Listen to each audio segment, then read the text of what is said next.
Welcome back to Kingdom Cast. This is your host, Super Champ Chuck. We back at it with another episode. Don't forget to like, subscribe, comment, and share all your social media platforms. And yes, did you make the 53? That is the question we're all waiting on as we approach the Tuesday's deadline for roster cuts and everything. So let's go and introduce the panel here. My guy Coach is on the top right. My guy D Max on the bottom of the screen. The Chiefs finished preseason 2-1. They won 33-32 yesterday. So Deshaun Watson blew another lead in Arrowhead. Sounds familiar. But anyway, that's a joke. Anyway, Terrible joke. anyway, man, let's get to the main topic at hand. First and foremost, I did see that Jakeem Grant's season did end, unfortunately. That's unfortunate because he was gonna be one of the top return guys in the league, for Cleveland. So it's unfortunate for him. But I mean, how you guys feel about the performance yesterday?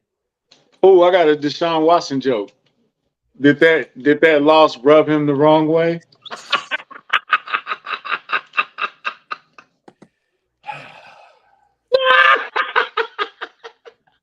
All right, I'm glad we're getting this out of the way. What's up, Brent? How you doing, man? How you doing? But anywho, let's go ahead and start with the wide receivers, man. ISM made some noise again yesterday, put up another stellar performance for his standards. Rashee Rice had a case of the yips, unfortunately. Had a wide open touchdown. He could have had, but he dropped it along with three other drops or two other drops, I believe. Yeah. But then Justyn Ross made his presence known in the red zone. We just interested to see what his role is actually going to be like. But D-Mac put out a short today, based on that video he did from Stage Scheming the other day. Basically giving us a little preview of what his role is going to be for the most part. So, how y'all feeling about the wide receiver core, man? Hey, we had a list, or D-Mac had a list that we had some names on there of people who needed to step up and perform, and most of those guys did. I would say Ism was on that list. Marset was definitely on that list. Who else was on that list? Khalif was on that list. Cornerback though. Yeah, I'm just saying the people that was on that list that we needed to see perform, and I think they all stepped up. Ism or Marset, he definitely had Brett Veach tossing and turning last night. He made a very strong case before he went to take it to trial. Like he made a very before he turned it over to the hands of the jury. He had a very good case, and he made a very, very strong case. I don't think he makes the roster, but he's in the conversation. So what are we going to do? Is he a trade bait? Is he or somebody else? Did he make somebody else available for trade? But like I said, he made a strong, very rock solid case of making this roster. So good luck to the kid, man. I would prefer. I think he did enough to make the 53 from the wide receiver standpoint. But it's a lot of guys. You know what I'm saying? So we shall see by 3:00 Tuesday. Why we gotta wait till Tuesday? Jesus Christ, get it over with. So, so by Tuesday at 3:00, which knowing the Chiefs, they're gonna wait till Tuesday, 2:35 to release their list of people they got rid of. You know what I'm saying? Because they don't care about none of us.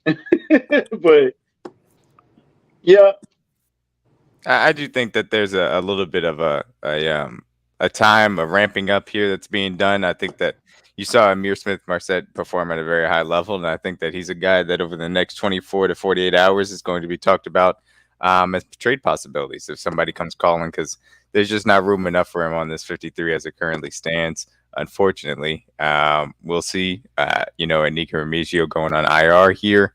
We haven't had that move happen yet. Just see what ends up happening from that standpoint. The wide receiver room in general, though, I feel good about.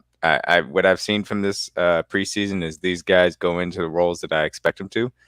Sky Moore has the full trust of the coaching staff, and it appears Mahomes as well. That's the reason why he's played limited snaps. MVS is the same. Justin Watson we've seen work in, but also pretty much go out early for the same reasons.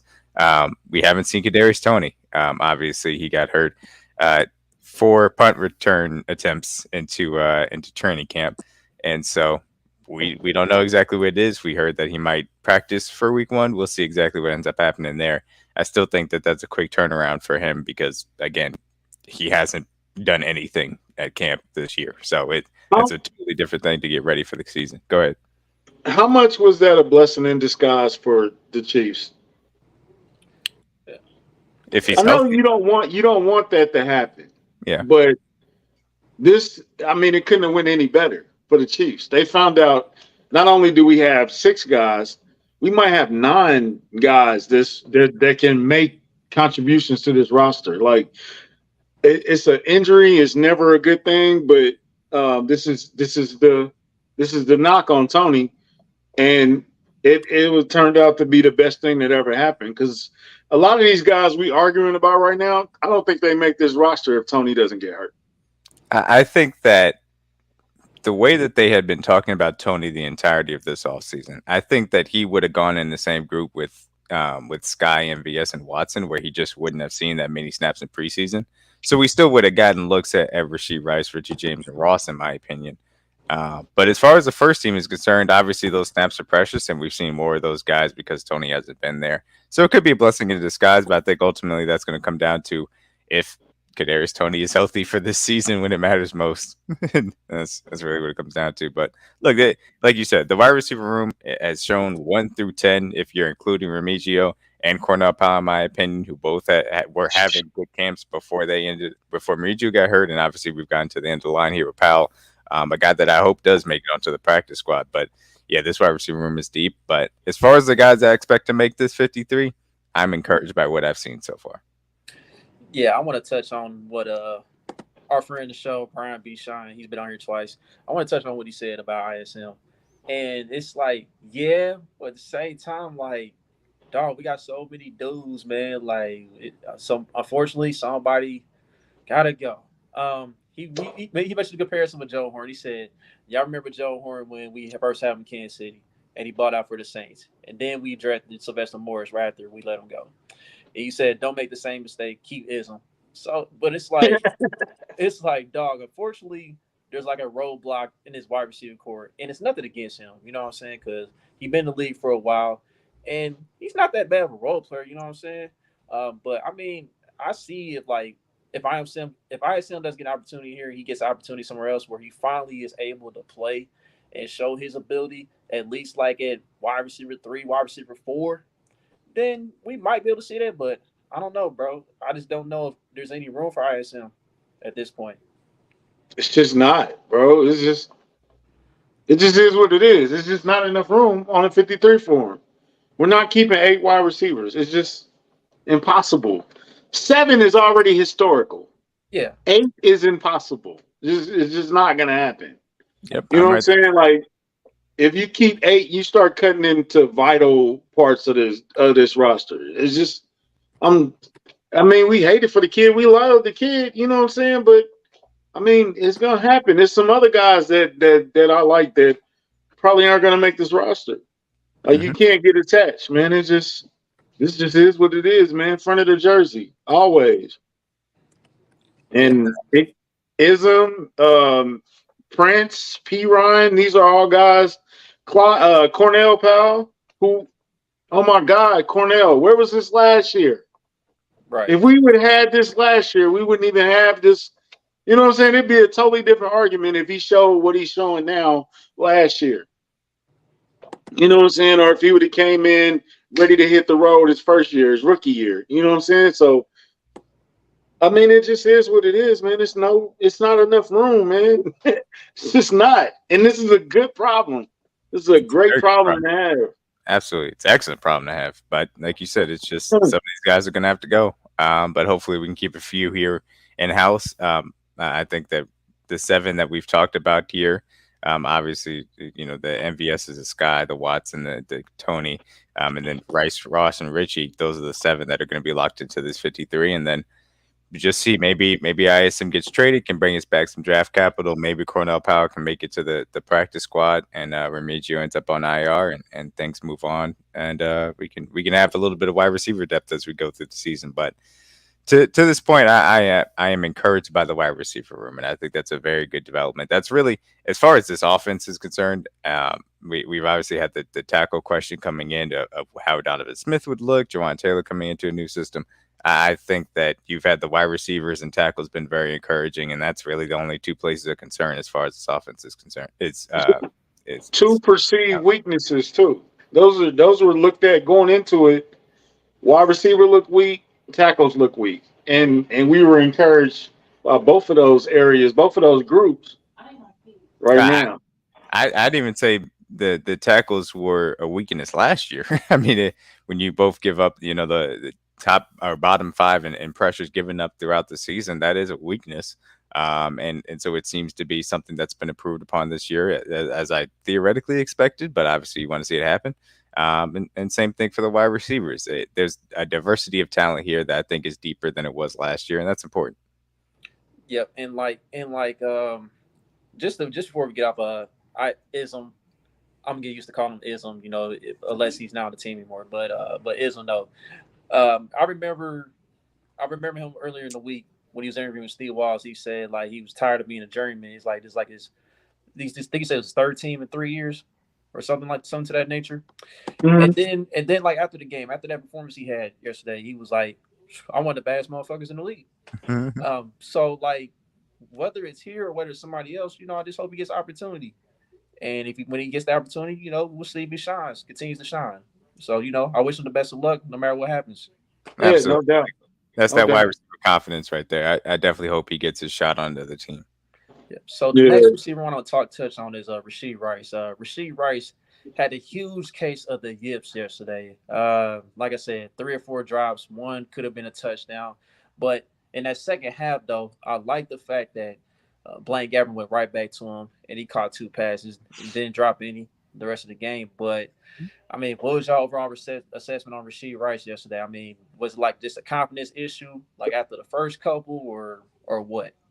Yeah, I mean, I'm sure that he got a little bit of confidence taken away from him there, but there's a reason why they went right back to him just to reestablish it. I mean, it's not it's not a mechanical thing. It's not something that he significantly struggled with college. It was just he didn't have a good day as far as catching the ball. And look, we've seen even the best of wide receivers here in Kansas City have those issues too. So I'm less concerned about it. A, from the standpoint of, again, he's wide receiver 7 or 6 on this team currently. Like, he's not planning to play a lot. And B, because the things that I've seen from him, I needed to see his talent, his explosiveness, his ability to get down the field as well, and make difficult catches when asked to in traffic, and he's done that. So his little jitters yesterday, as Brent said, I'm not necessarily all that concerned about it. yeah, yeah, jitters. But man, you can't drop that one. Jesus Christ. I think he was just so wide open. It was just like it just took so it probably felt like it was like 0.5 seconds, but it probably felt like 3 minutes to him. It's Yeah, like get it here, get it here, get here, get here, get here, get Yeah, here. that ball and was He it, in the look, probably air was for a thinking minute. of the dance he was gonna do because it was nobody gonna catch him. and it's one of those throws where, like, if you've ever played baseball and you're playing center field and you have to like look over your shoulder to try and track the ball, it's not the easiest thing in the world to do. And Blaine's throw, even though he did the right thing, and I get there's a whole different conversation about quarterback 2 as well. Blaine set that up because he saw the cover 0 happening, but it held him up. It was just so long. He was just like and it ended up dropping. It is what it is. Obviously, you want that preseason highlight, but it's preseason. That's when you want those jitters to go ahead and get on out. Yeah, Mahomes would have thrown it in stride. It would have been great. He's Yeah, he's he's not John Baldwin. Relax. yeah. Let's get that out the way real quick. Like Jesus Christ. Rasheed Rice ran way better routes than John Baldwin ever did. Well, Like you ask a few people, he's Cordell Patterson, so you never know who people make Cordero Patterson. What the? comparisons to. Who said that crap? Don't Uh, worry about it. Um, Anyway, that's beside the point. that boy's still mad about that loss, man. Jesus, we about to start a new football That's what I'm season, man. saying. Who Stop crying, cares? it, Who it, cares? The new season about to crybaby start. ass. it's okay if he's still mad about it. It's fine. He'll be all right. Start. Move on. Still But here. but anyway, though, Rasheed Rice, he still showed the ability to run Chris routes and get open. It's just that the hands. That's the only thing that was the issue with him yesterday. But after those 2 catches he got, I mean, hopefully that'll build his confidence back up moving forward. And And to your point, go ahead. another thing is playing went to the sideline and coached him back up. You know what I'm saying? So Mm-hmm. in that situation, immediately in that situation, they cut to the camera of him coaching him back up, man, to keep him in the game. So I think that helped him in the second half to keep focus. But that's good from a leader standpoint. That hey, man, I still need you now. Don't back up off me. You know what I'm saying? Like stay in here. Stay with me. I got you, and we'll make it better. And I think they got it right. There still was a bad drop though, but I think he got it. He created 2 other penalties. He caught a pass interference from a hands to her face as well. Another defender had to grab and hold on to him because he was getting open on another play. So the kid has shown well to me from what I've seen from him on a snap and snap out basis. The drops are the drops. I'm not concerned about. Yeah, and like you mentioned yesterday after the game, he said, he's known for running after the catch, yards at the catch. So I just got to figure out a way to fix trying to take off before I had the ball in my hands. So. I mean, basically, he's just he was looking forward to trying to reach the end zone or just making a big play after the catch. He's a rookie too. So, you know what I'm saying? He's a rookie. Let's calm down. Basically, he was just trying to show out for the fans yesterday, and he might be pressing a little bit. So, yeah, Rondo, we're gonna see about that, bro. That's gonna be tough for you, dog. But yeah, man. I have no confidence lost in Rashee Rice. I'm still confident in the kid. He just got to the league, so. Yep. It is what it is. And people mention Jamar Chase and stuff. I'm like, look, I ain't about to say. Please don't mention that name. Please. He ain't about to be on that level, dog. But I know Rashee Rice will be good eventually. So he could. Yeah, he could be on that level one day. I mean, maybe 2 I just don't want to hear. I just don't want to hear from this guy. Speaking of guys we lost confidence in, it's the running back. But hold on, real quick, before we get to the running back. Go ahead. Before we get to the running back room, we got to talk about Jay Ross, man. Why? Talk about Justyn Ross. Why?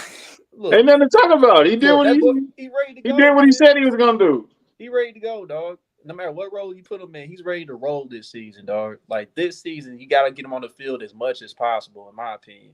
Got to find a way to get some decent amount of snaps, dog. I mean, that ability is just too crazy.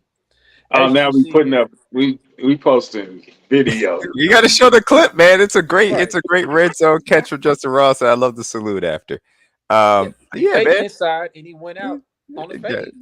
Caught the fade route easily, dog. And look, it's exactly what I expect him to do. I talked about in the video. He is going to be in the red zone, taking over from a lot of the snaps that they had Jody Fortson do in the red zone, where they were using his big body, his frame, his ability to go up and high point the ball. We've seen it over the last 2 years, and now you're going to see it with Justyn Ross when the space gets tight.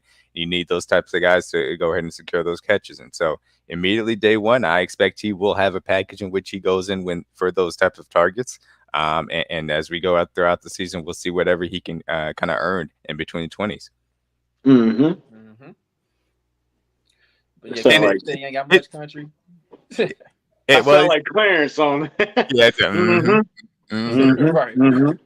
But it's funny because we know how much this team sometimes struggles, obviously, running the ball in short yardage situations. But the fact that now, and it's different, obviously, trying to use Jody Fortson in that role, because even though he's a tight end with wide receiver skills, he's kind of a mismatch trying to get in that. And he was really trying to learn that. You could tell Justyn Ross has that stuff down to a T. Like, there's no question about the technique that he needs to use in the red zone. So it's a really different dynamic that Justyn Ross brings to the offense just when it's time to put the ball in the end zone. And so that should help make us an even more efficient, scoring team in the red zone. I'm looking forward to it. Yep, big facts. All right, so we ain't got to say much about Jay Ross. He ready to roll. So let's go and get to the running backs like you was about to say, Country. Go ahead. Again, going back to our list, there were 2 guys that needed performed, and one of them did. One of them didn't start off good and ended better. So Prince kind of worked his way to the practice squad.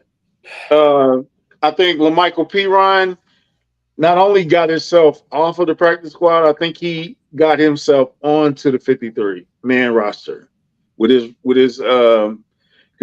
third down catch, the touchdown was amazing. He took hits, kept going. He showed his hunger. He showed his his power. Um, he had some good runs. He had a 30-yard. Didn't he have a 30-yarder in there somewhere? When they finally start moving the ball for real. I Mhm. think he earned his way onto the 53 as that fourth running back. If you're going to keep four running backs, I think he earned his way onto the 53. Prince, the kickoffs weren't looking that good.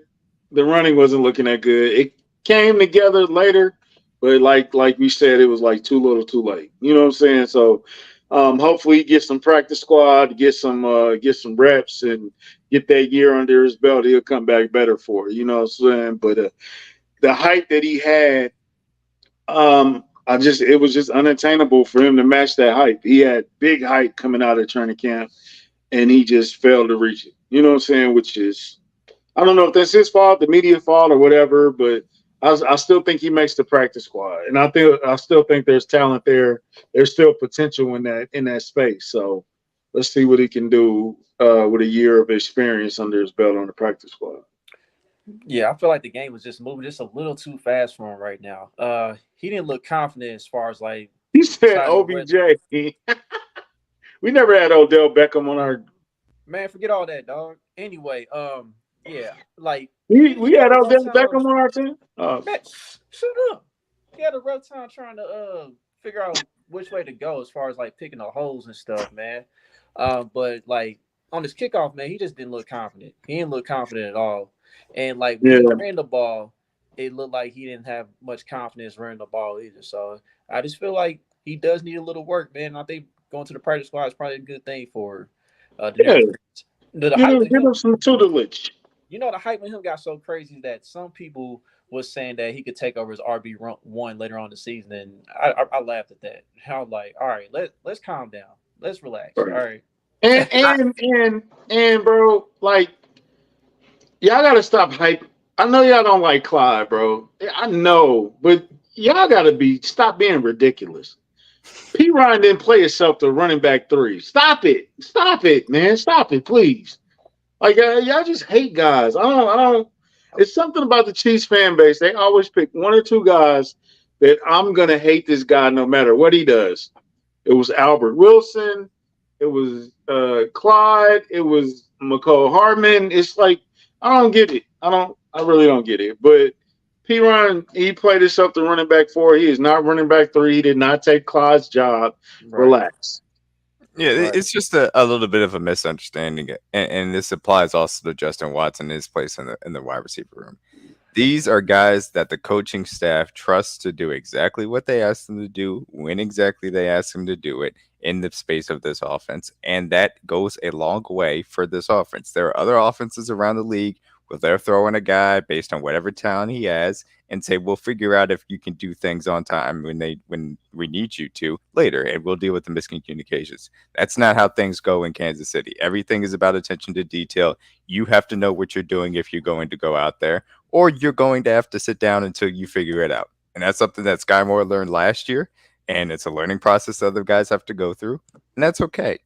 And so Clyde right now is in that space where he knows what he needs to do, same as Justyn Watson, and these guys are going to be ahead of these guys that may be more talented for right now as they continue to learn. LaMical Perine, I think, like you said, had excellent throwing, showed the vision, showed the burst to the outside, had some nice catches with his hands as well. We saw exactly on the touchdowns, able to break a few tackles to make it happen. I think he did earn his way on the 53-man roster. Four running backs for this team always made sense to me. It just wasn't ever going to be in the order that the people thought it was. So, yeah, I think P. Ryan's going to be perfectly fine to be on this roster as a fourth depth running back. And they're going to roll with Prince on the practice squad, and I think it's going to be just fine. yep. And like speaking of the running backs, I'm glad that Pacheco Mu- got one. I'm glad Pacheco got one carry, then they took him right out. Yep, Like, okay, absolutely. you got some contact, then all right, we're gonna take He you out. needed, he needed that contact. And he looked like he was ready to run over somebody. Yeah, So he got the contact. We'll see you week one. Also, Bo, to your point, I think that is that hip injury that Clyde had at his rookie year. I don't think he's necessarily moved the same since then. Unfortunately, and unfortunately, that's because football is a violent sport that can happen to guys. But I do still think that Clyde's fine in a running back rotation. yep. And then Jared McKinney, you put him in bubble wrap too until Oh the yeah, second half of the year. I saw Yeah. the we saw that chap Juice that we saw. I think he also caught a screen in yesterday's game, and then we Yeah, saw he the had the trap. long screen. Yep. Right, yeah, so yeah, Yep. we're good. The Jet McKinnon screen passes, they work. We're good. We'll move on. What's up, Yeah. Jordan? And What's up, also Jordan? How you doing, man? maybe we can start using Clyde how we should be using Clyde. Maybe just one time. Just try it. You know what I'm saying? Like it ain't gonna hurt. You know what I'm saying? This probably his last year anyway.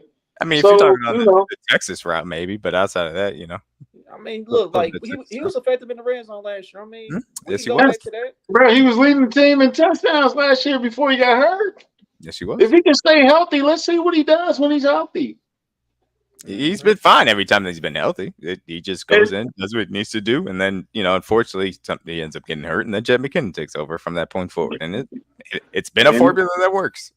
and then he comes back and he runs hard because he lost his job. He's trying to get it back, and then the season's over. But I mean, I don't get the hate for Clyde. I really don't. It's really come on, man. Some of this stuff is ridiculous.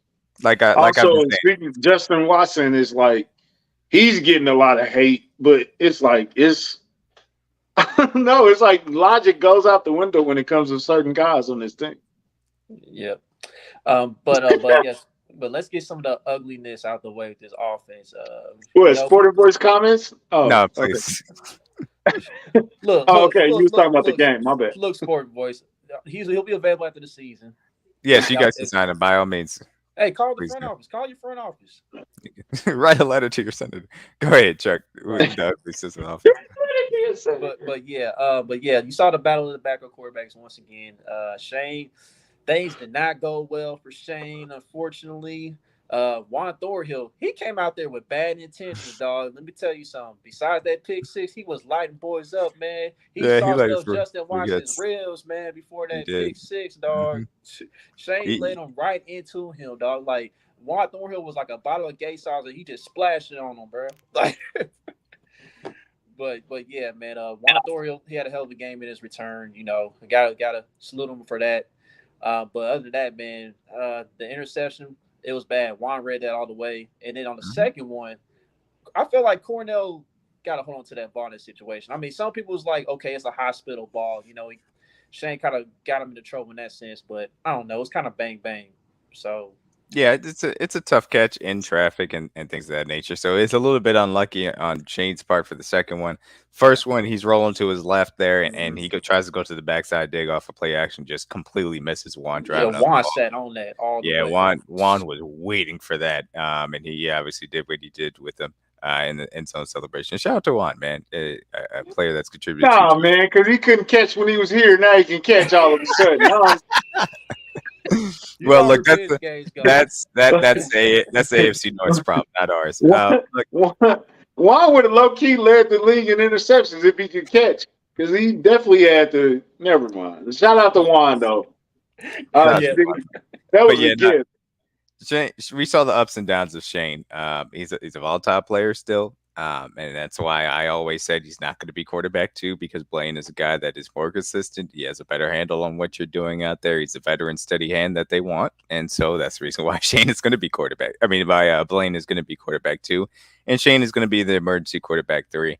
But they obviously like him enough to keep him on the roster, despite some possible rumors of Mr. Carson. God. Carson Wentz rumors. Oh my gosh, bro! It's hilarious. I don't know if that's. I don't know who came up with that one, man. That was. Shout out to Jeremy Fowler. I don't know what he might have heard that led to Carson Wentz rumors, but God forbid that happens. But yeah, no, Shane. With Gabbert, dog, and I have a disdain for Gabbert, but Gabbert, he actually played well yesterday. Blaine is fine. He's Chad Henne, like that. It's literally what he is. He's a veteran that knows the offense. He's going to do exactly what Eddie Reed asked him to do, and nothing more. That's fine. He pushed the ball a little bit. He pushed the ball. He pushes the ball a little bit. Go ahead. I got PTSD from him being at Mizzou, dog. I got PTSD. This ain't got nothing to do. That was years ago. I know. But yes, country, he has better arm talent than Chad Henne. So it's not like things are just, there are extra things that he could do, but he's going to do exactly what's needed, and that's why he's quarterback 2. Man, he floats that ball up there. He look at that ball too. Be like, it's so pretty. It's like black. He threw You put a the. little touch on it, we wouldn't have these problems. Did he throw the Who? dart to ISM for the long touchdown? I can't remember if it was him or Yeah, he Billane by did. that point. Yeah, He did. it Yeah, it was. was him. So, It yeah, was. yeah. Look, he did what he needed to do, man. He did what he needed to do.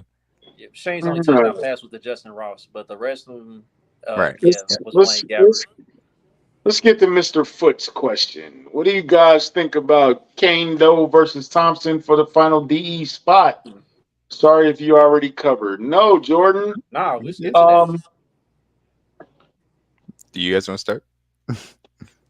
is Kane Doe a case of Cornell Powell? Is he the Cornell Powell of the defense? Is it too little, too late? I think he is, but not from the standpoint of it's too little, too late. I just think it makes more sense. Kane-Do probably gets through the waivers better than BJ Thompson just because BJ Thompson's a raw pass rusher that teams would love to just throw on the roster and develop. I think that BJ Thompson probably needs to be on this roster just from the standpoint of keeping him here and making sure that he's protected. I think Kane-Do and Cornell Power also kind of qualifies. These guys have gotten through waivers multiple times as draft picks. I think that they would get through waivers again. So I think you could put them on the practice squad and keep them at depth if you need to call them up accordingly. But Kane-Do, I thought this preseason, he hasn't made as many strides as I would have liked for him to make a true roster punch. Like I saw Herring get better. I think I saw excellent things from Felix Andriguez-Zama. But Kane-Do, I thought, has gotten better a little bit to make it to where it's not like, oh, I think he's just a throwaway at this point. I think that he actually could be serviceable as a practice squad member. Yeah, and like Kane-Do, yesterday was really like the first time he actually kind of flashed. You know what I'm saying? Like whether he was blocked or unblocked. I remember on the one play he was unblocked. Yeah, that right tackle went inside and he just was like, "Oh, free guy." Yeah, he was like, "Oh, thank you. I'll take advantage of that." Right. Yeah.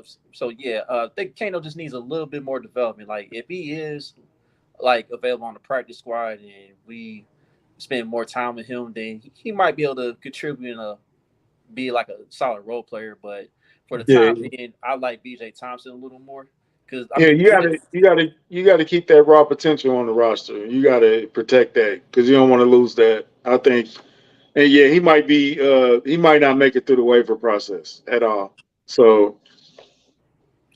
Yeah, BJ Thompson gets the nod. Yeah, his athleticism stood out to me with BJ Thompson. Like his get off from the line. That first step is awesome to see, especially because we haven't seen, speed rushers in a while here in Kansas City. So just watching him have that first step is just so fun.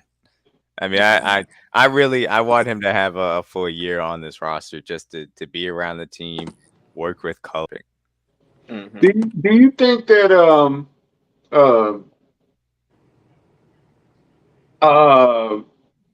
shout out to Chris. That's probably Chris. Podcast. Did you know? I think I text Chuck like, "Yo, who's 94? He's huge." Malik Herring was he always that big? Yeah, that dude was a tank. He like Ed Too Tall Jones yesterday, man. He like a monster. He wasn't that big at Georgia, to say the least, but he's put on more weight. He wasn't that big at Georgia. He's put on more weight to be able to have that inside-outside versatility, and you've seen a little bit during preseason. And given the fact that Charles Omenihu is going to be on this roster, which again we could talk about Charles Omenihu just absolutely beating the inside of the Browns offensive line, whether it was starters. Oh my God! He was having a field day against those guys, but because he's suspended, because we know the Chris Jones, question marks exist, Malik Herring becomes a more important piece of this defensive line rotation because of the versatile pass rush that he possibly can give you on some downs. So it'll be interesting. Obviously, we expect him to be on this roster. He was on the roster last year. I expect him to be on it this year. And early on in the season, maybe he can find a way to make some type of impact. I seen a vision of Chris and Charles together. I know.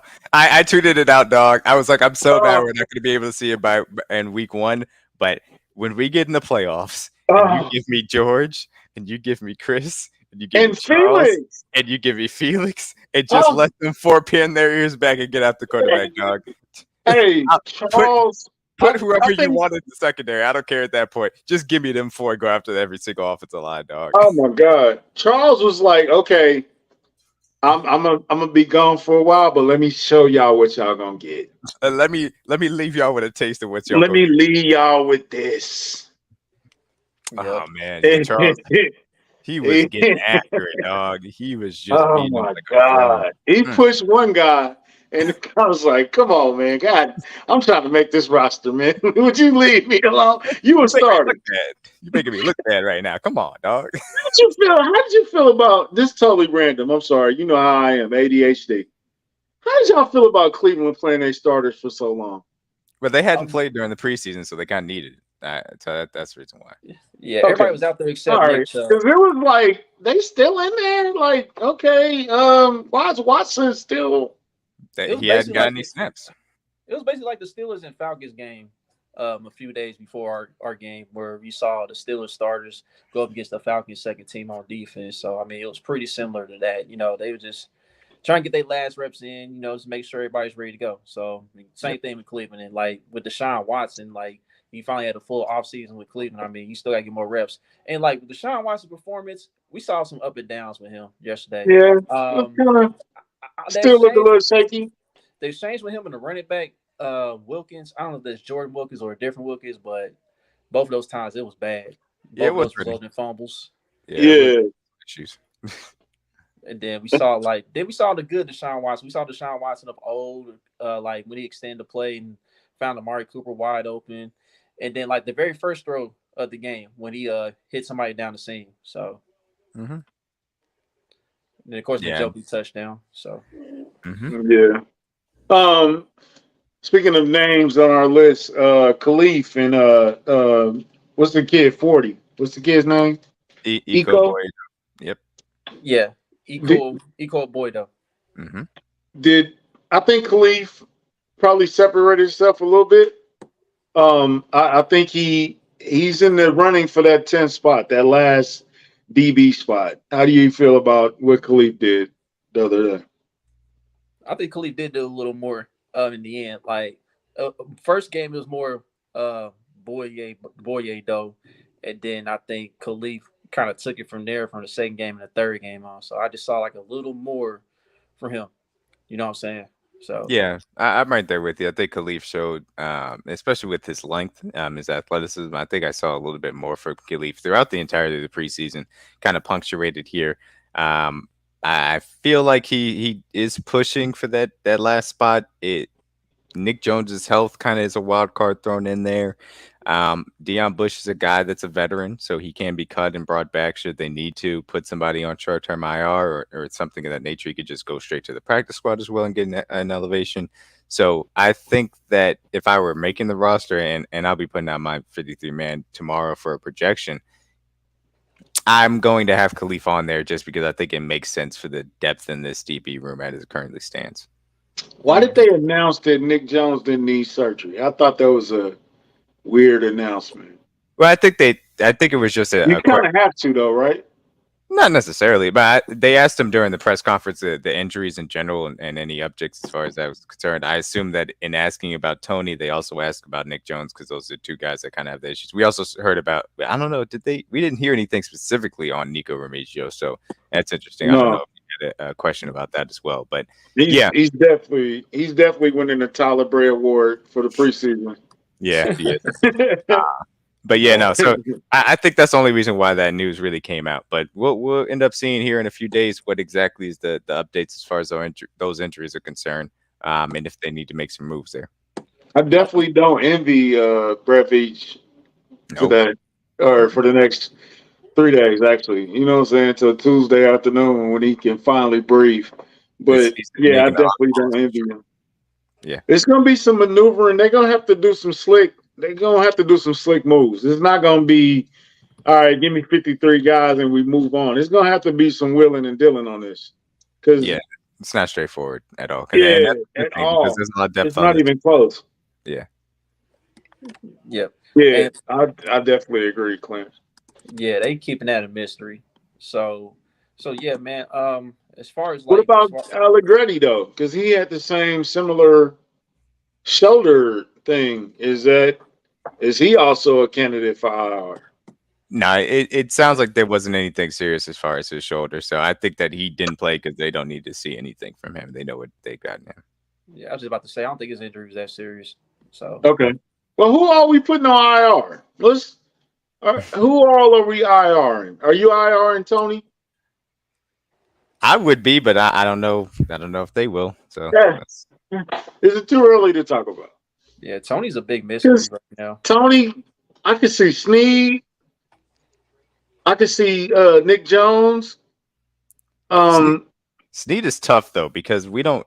They've said that they've been managing him. So Right. theoretically, if you're managing him, then you would think that when it comes time to play, that means that he'll be ready to play, and so IR wouldn't be necessary. But we don't know what the exact injury is. Tony, I've said because he hasn't done anything during training camp, I would be putting him on IR so that even if possibly he could be ready for week 1, give him that space of a month to ramp up and get ready the same way you would during training camp so that he feels conditioned and well ready to go for when the games matter. I wouldn't necessarily feel comfortable throwing him out there without a training camp for any amount of snaps, let alone, a significant portion of it. For sure. Yeah, the same. Man, quick PSA, man. These are my thoughts alone, not a representative of Kingdom Cast nor his people. Snead, man, it's called the off season for a reason, bro.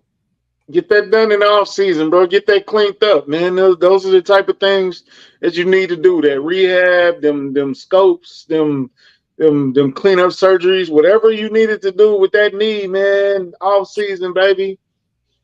Off season. So It's important. we had a conversation after the game ended yesterday, and I forgot exactly who mentioned it in there, and I apologize, especially if they're going to watch this. Somebody had mentioned that this had been something that was like 2 years back that they've kind of been doing and managing through this entire time.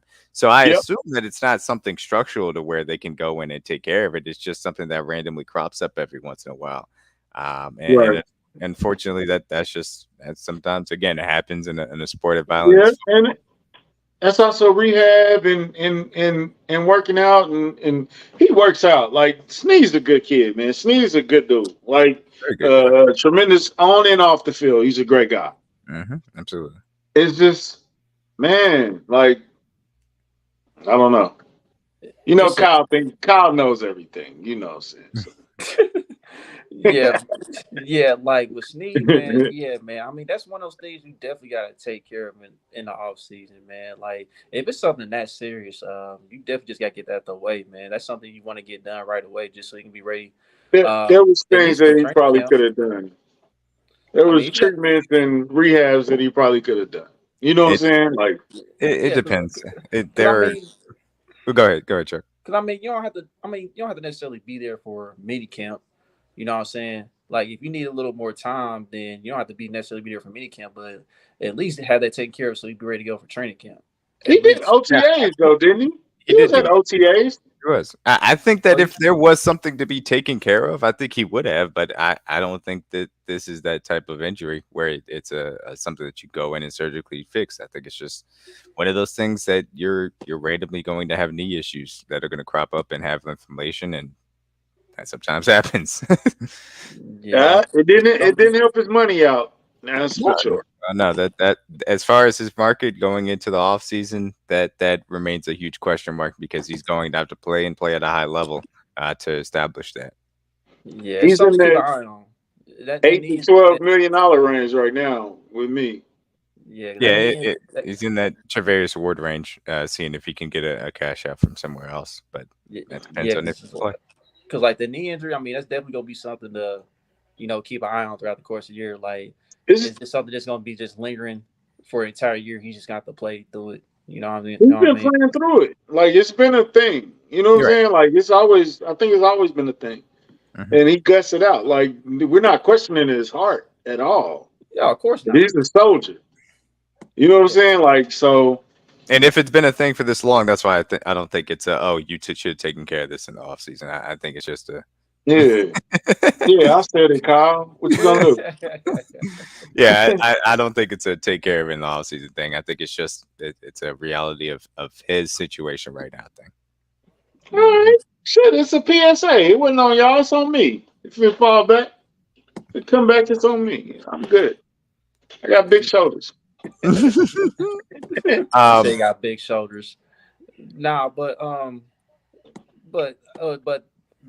did see that there was another update with Chris Jones. So okay, so you Uh, know, I see with him and his agent are in town. So like, what do y'all think? Does the deal get done this week or does it linger?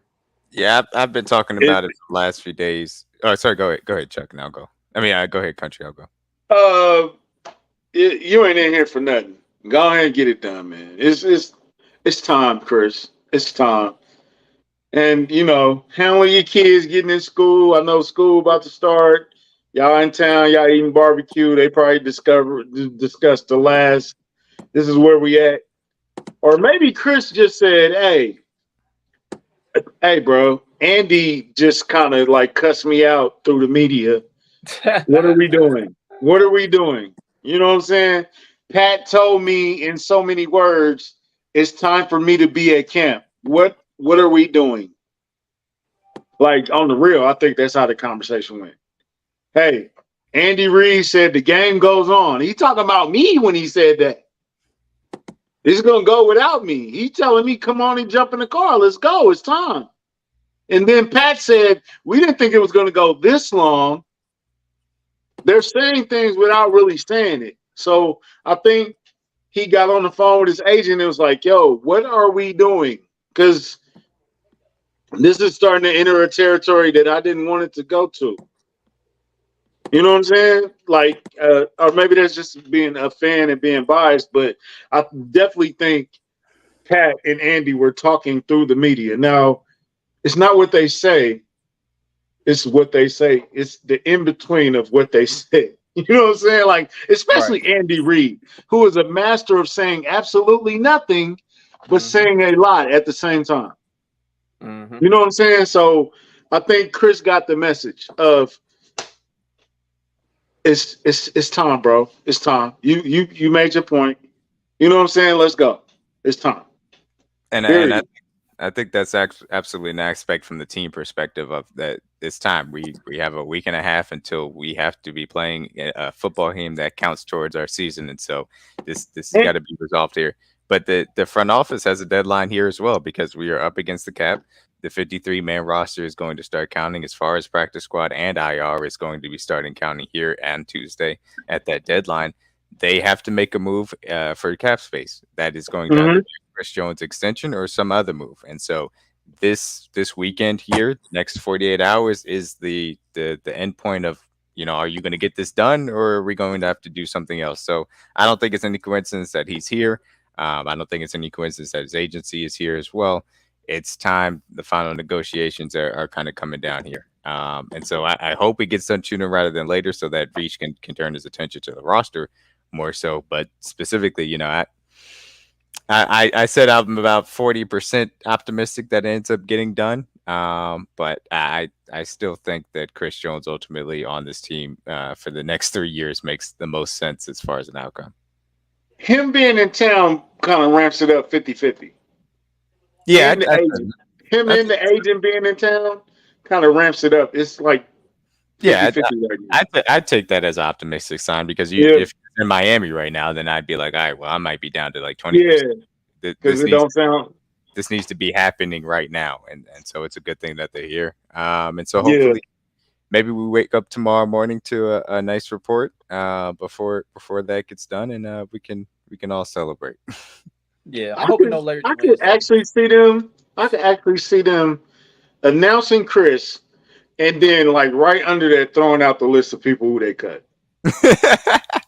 Um, Hey, Chris Jones is back. We've also cut ISM, so y'all can't be mad at us. You can't be right mad at at us. the second within the hour of Chris being cut, We bruh. we had to cut ISM so that we could extend Chris Jones. So you guys cannot be mad at us. You cannot be mad at us. Chris Jones is Or here. You'll be mad. or or actually sending out the cut list at 1:30 and then right before the deadline, we signed Chris. So it's like we mad, but we not mad. You know what I'm saying? Like this is what we had to do. You know what I'm saying? So nah, hey, Chris, it's time, man. Also, I don't want to forget that Spags kind of threw a message out too. So all the top guys are throwing out messages of, hey, it's kind of time, bro. You know what I'm saying? Like, Come back to us, big fella. It's time. yeah, come on, Yeah, man. You know we yeah. love you, baby.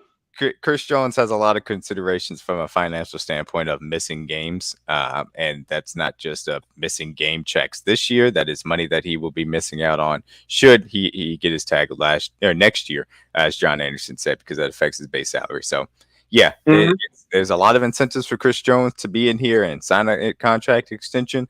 There's a lot of incentives for the team to get this contract extension done, and we know that Andy Reid is about fed up with answering questions and not having his best defensive player here. Yeah, it's no coincidence that the deadline, the deadline is coming up, and he's all of a sudden he's in town because there's been other deadlines, and he's been in Miami training.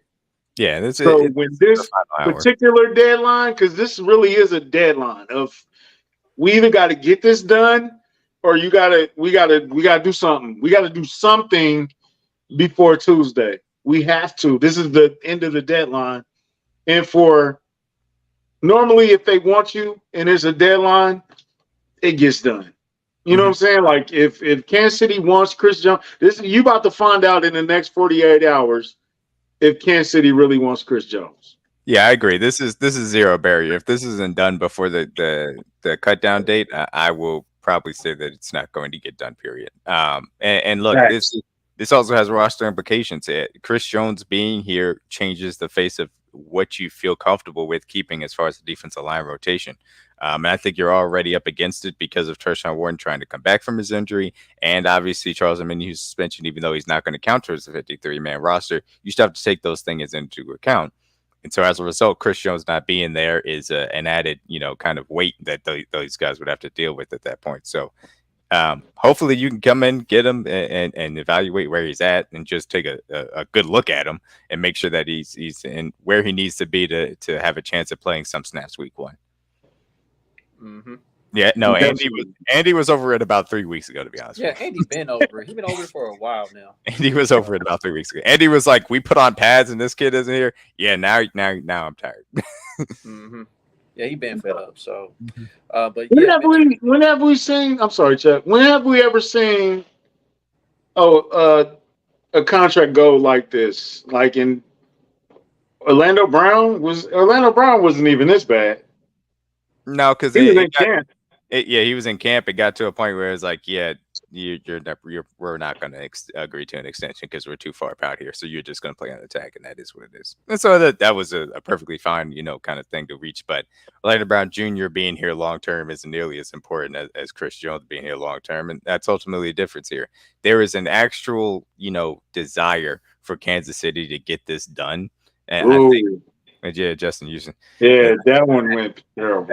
That didn't end well. But I think there's a real desire to get this done from the Kansas City standpoint, and I don't. On both sides. Yeah, on both sides. I don't think that applied to Orlando Brown Jr. Justyn Houston. When Clark Hunt is called in to finish it, like, hey, I'll do it. That's bad. That's bad. And for all the people that suggest Justyn Houston comes back every year that he's available, this is why he's not coming back ever in life.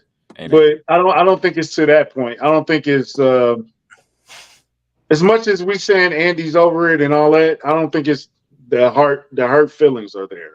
No, yeah, I've said it. The fact that we haven't heard any rumors of what the Chiefs are lowballing him or giving him this money compared to what he actually wants. We haven't heard anything crazy like that. It's not a Chris Jones like ultimatum through the press of saying, "Oh, he wants to sit out the entire." Nothing crazy like that. So I don't think there's a lot of animosity to this point.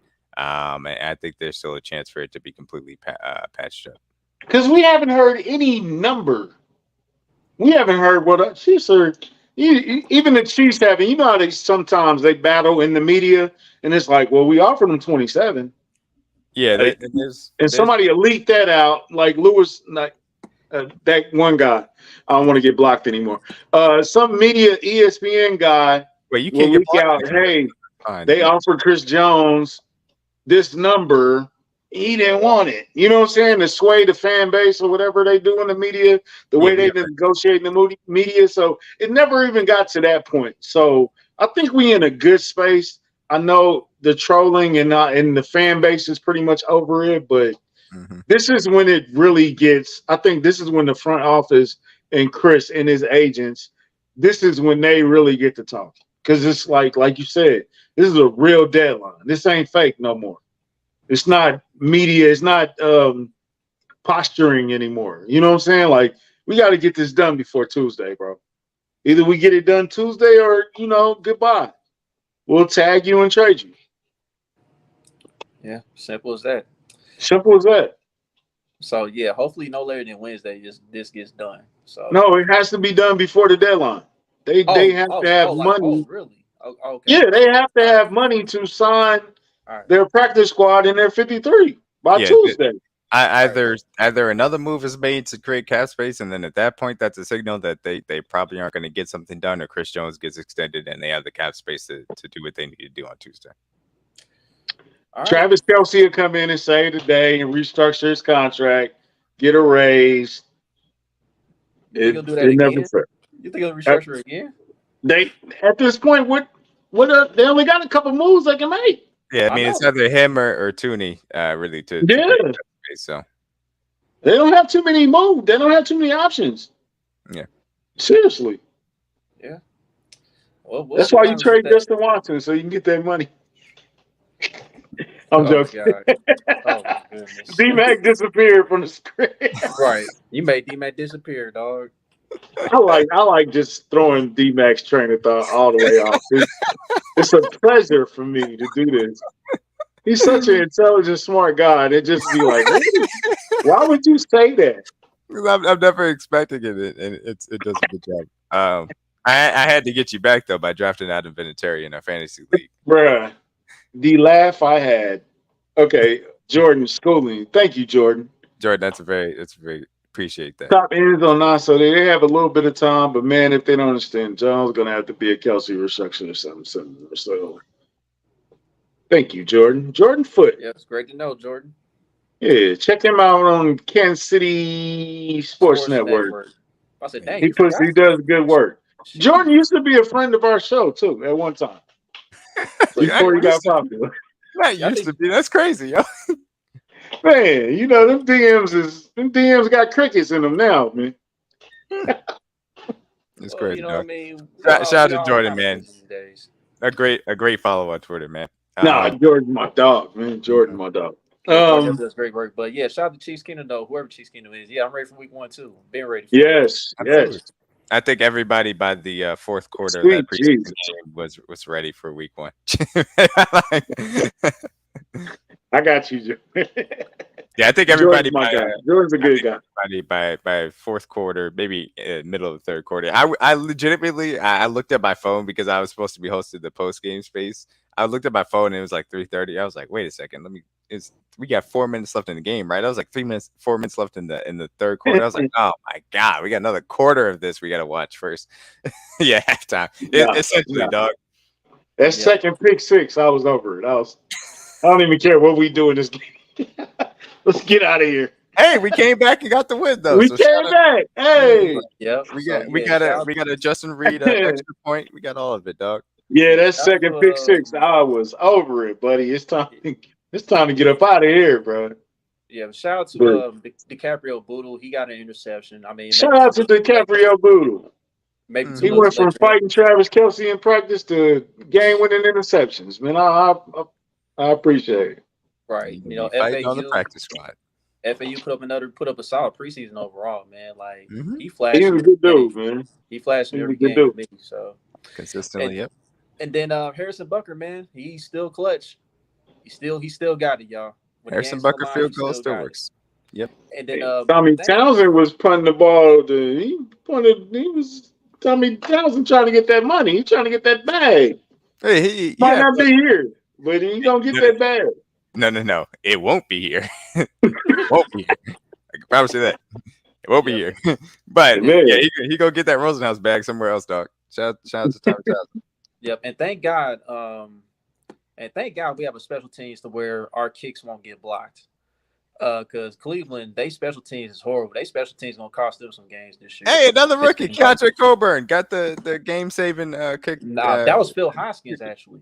No, they said it was Coburn. They said Oh on well, tapes of this Oh, Coburn. I don't he know tipped if it. He tipped the. oh yeah, okay. Well, the Chiefs yeah, kind of got it wrong then. Talking about Phil yeah, Hoskins, so yeah. I that's said it their was fault. Coburn, but I'm not Big sure. snaps. Yeah. But yeah, Big so either it snaps. was Hoskins or Coburn, either of them. Shout out to both of them Mhm. for getting their hands on that tip. Um, Yeah. I don't know We're if gonna you run a poll on Kingdom Cast. Was it Hoskins? have or Coburn. How many Who more polls y'all gonna do? No. You said that. I didn't say that. We got You know 5 what? polls for every Chris Jones holdout. That's what it is. Hey, we trying to get our engagements up too, man. You know, it's a part of the game. Now, Chuck, did you have the a tackle discussion on your rundown? I'm not sure because I think it is. So we can get to that. We can get to that real Yeah. quick. Somebody mentioned about Wanye Morris. Yep. He felt like he's gonna need some time to develop a little bit. But thank God we got Donovan Smith and Jawan Taylor. But the depth is something to look out for. Hopefully both of those guys don't get injured. Hopefully everybody's healthy throughout the year. But just want Wanye Morris to develop just in time. Just in case. But he's gonna take a minute. Would you Yeah. feel comfortable putting him at? If you had to put him somewhere today, which one would you feel more comfortable putting him at? He's much better at right tackle right now. Yeah, You he's can a tell that better right tackle. You can tell he's Yeah. played it more consistently. Like He's this. just a little bit more comfortable in his sets out there. It's not even close. Yeah, and I think it's not a coincidence that they've been working him at left tackle a little bit more during preseason so that he can do those types of things and learn. Because I don't think he's a primary backup right now. Like his length, his strength is there. It's just the technique isn't there consistent enough, and so he's got to continue to develop. So I wouldn't trust him to do it right now. We're gonna we got to get there with him. Prince though I thought outperformed Lucas Niang throughout the preseason to this point, and so who they decide to keep on the roster because Prince right now is more comfortable at left tackle than Niang, and they kind of have right tackle obviously a little bit more secure with Wanye Morris because he's not more of a left tackle. So how they decide to make this roster out and who they think can get the waivers is going to be interesting. But Wanye is a lock for this roster because of his tools, because of his draft pick investment as well. So we'll see who ends up making it between Wanye and Lucas and how many offensive linemen they decide to keep overall. It's like you can easily tell Well, that Wanye ain't going nowhere. You can tell that No, Wanye. It's been a minute since Wanye played left tackle because Yeah. he first was a left tackle in college, but then he switched over to right. And Right. it's been a few years now since he went up to the left side. So it's clear as Is day. is he still leading the team in snaps? Like preseason snap? I wonder if Mac Derrick tweet out the Yeah, Don't your preseason know. snaps? report from ESPN did. Let me look it up real quick and see who played. So yesterday, the leaders in offensive line snaps was Ryder, Kennard, Niang, Caliendo with 57. Prince was 32, and Wanye had 32. Prince had 33, and Wanye had 32. Okay. Yeah. I was expecting more because I thought he was like working in right tackle and then working at left. Look, Kyle, it's an interesting conversation. Obviously, I think Kennard was fine at right guard, but I think that they feel better, obviously, along the interior of the offensive line as Alec Reddy as their primary backup. So if they feel like Kennard can get through better than the tackles can get through, maybe. And I think that you shouldn't rule out the possibility of them trading one of these tackles also because teams are looking for depth tackles throughout the league. And so if one of these guys gets a call up for a draft pick, maybe they decide to move on from him. But it'll be interesting to see during cutdown, like offensive tackle and tight end 4 / running back 4. I think that pretty much leans running back 4 at this point. Defensive line and secondary are really going to be the major pieces as far as this roster is concerned that I'll be looking at. I think Niang is definitely a candidate for getting traded, like for a late round pick or something like that. Some conditional. Yeah, something like that. I could see a scenario in which they say, okay, we have Wanye who's more comfortable at right tackle. We prefer not to go to him, but he's more comfortable there right now. We could put him out there if we need to, and then Prince is kept as our primary left tackle, and Niang is traded if somebody calls for him in a depth. No, it is, Kyle. It is. And look, offensive line in general, I mean, you saw it during this preseason. Offensive line depth is struggling across the league. And so I would say that we're in a more fortunate position than a lot of teams, certainly, with our starters and depth pieces. And if we can get some extra draft capital for some of these guys, it would make sense to. And it's tough too. It's tough because, like, Niang. I mean, I really had high hopes for him. When we did draft him, because you saw his college tape, and you saw, like, we went up against Chase Young. Chase Young at the time, he was like arguably the best defense in college football. He held his own over there, so I felt like it was something there. But it just never materialized with health, development, all that. So Mhm. I think a little bit of an issue. It one too many injuries. I haven't been overly impressed with his athleticism, certainly the same way that I was when he first came out, and so I think those have kind of caught up to him a little bit and limited him. And ultimately, it's a third round pick and a guy that's a backup guy. You don't really imagine for a day two pick that you want to see. You certainly don't want to see Wydney kind of go the same route. But yeah, it'll be interesting to see how Niang makes it or doesn't make it onto this roster, and how Wanye develops in general. yeah, How many linemen you keeping? 9 or 10? I think 9. I'm leaning towards 9. So, like, Darian Kennard, how y'all Mhm. feeling about him at this point? I thought he was good at right guard for the Yeah. preseason as a backup, but again, it comes down to the numbers crunch. It depends on if they think he can get him through waivers and put him on the practice squad, or they feel like he needs, or they feel like he needs to stay on this roster. So it'll be interesting to see. Hey, it would be hilarious if the Commanders were like, let's just recreate the Chiefs, right tackle room and just have Andrew Wiley and Lucas Niang as our right tackles moving forward here. Yeah, that'd be wild. That'd be hilarious. Lord have mercy. Caliendo was a very interesting guy because Caliendo, for those that may not have been watching the interior, Caliendo moved over to center last week. And I thought that the first 2 weeks he had played pretty well at guard. But the fact that now he had the center versatility to it is an interesting guy to have on the practice squad. I thought he was fine. The dude is huge. Obviously, you said Big Mike Caliendo. He's got some athleticism to him. I think he's a much better offensive line piece than Austin Ryder, because Austin Ryder was getting his butt whooped at left guard. Austin Ryder, he out of there. So Mike Caliendo, I think, is a guy that if you can have him on your practice squad, is a nice person to continue to develop. He's a guy that because you're getting him snaps now at center, you can have him take over for the Allegretti role, in 2024, 2025, should you need him to. Because I think it's a pretty solid part. That's what I was going to ask. Are they trying to like develop 2 Allegrettis at the same time, or are they both like super backups? I think Caliendo is trying to. I think they're trying to get him on that pathway, and I think it makes a lot of sense for this team. I've been on this train for a while, John. Chris is a very nice practice squad quarterback that you can have use some scout team stuff for, and they really like Shane, so I expect him to make this roster. Yeah, Chris was entertaining to watch as a quarterback. It's very entertaining. Absolutely. Other than the blunder in that Saints preseason game at the end, I mean, he was pretty entertaining. He made some spectacular plays. Is that you that said Mahomes is teaching him wrong? Who tweeted that out? Somebody tweeted that out. I'm sorry if I put that on you, but no. Chuck said Mahomes got to stop teaching these quarterbacks. Chuck said that he's a terrible influence on him, which is yeah, really bad influence.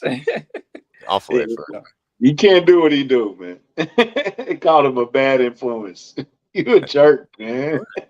Also, yes, Caliendo is an undrafted free agent. My guy out there from Western Michigan. Shout out to Caliendo. Western Michigan. Yep. Is that Eric Fincher? Did he come from Western Michigan? Where you come from? Yeah, Sky Moore came from Western Michigan. Oh, okay. You can tell the Chiefs decide to not you. Chuck said that. No, I was just saying they scout Western Michigan heavily. They got him. They got Khalif out of there. So yeah. No, not you, John. No, Chuck said it. Yeah. Right. That was me. Mm-hmm. That was me, John. Mm-hmm. But yeah, shout out to the MAC conference though, man. Maction, little Maction. All right, so Middle America, yeah. Let's go get to the sponsor real quick. Wrap this thing on up. All right, so today on Homage, buy 3 or more items, get 20% off site wide.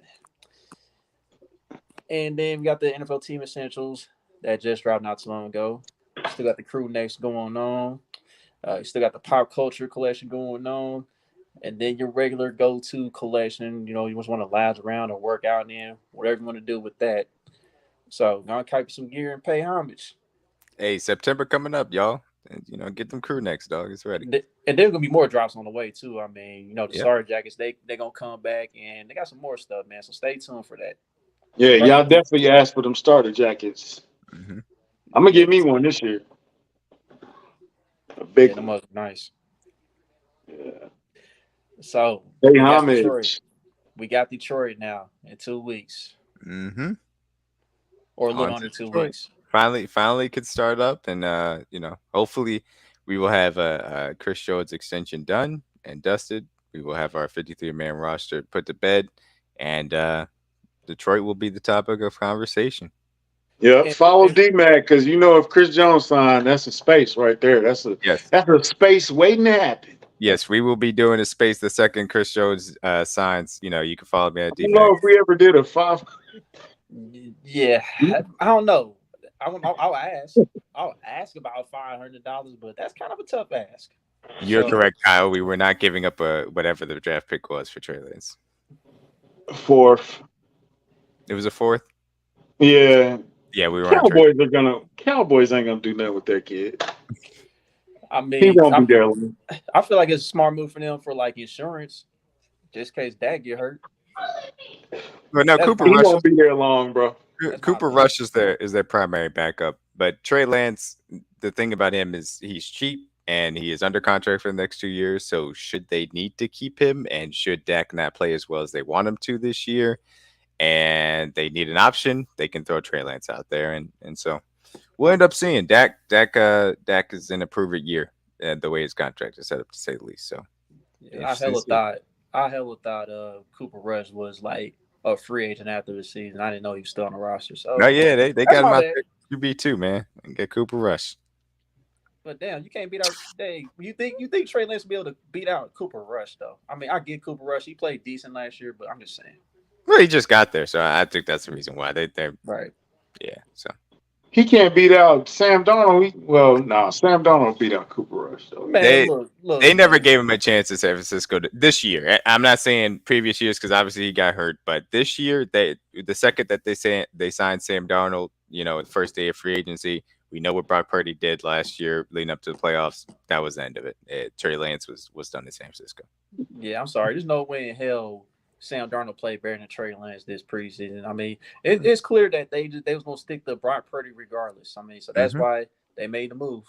But San Fran, man, like all that compensation y'all lost, bro, like y'all could have did some things, man. If y'all would have stayed pat, y'all definitely could have built y'all team up a little more. But it is what it is, man. So yeah, that being said, don't forget to like, subscribe, comment, share all your social media platforms.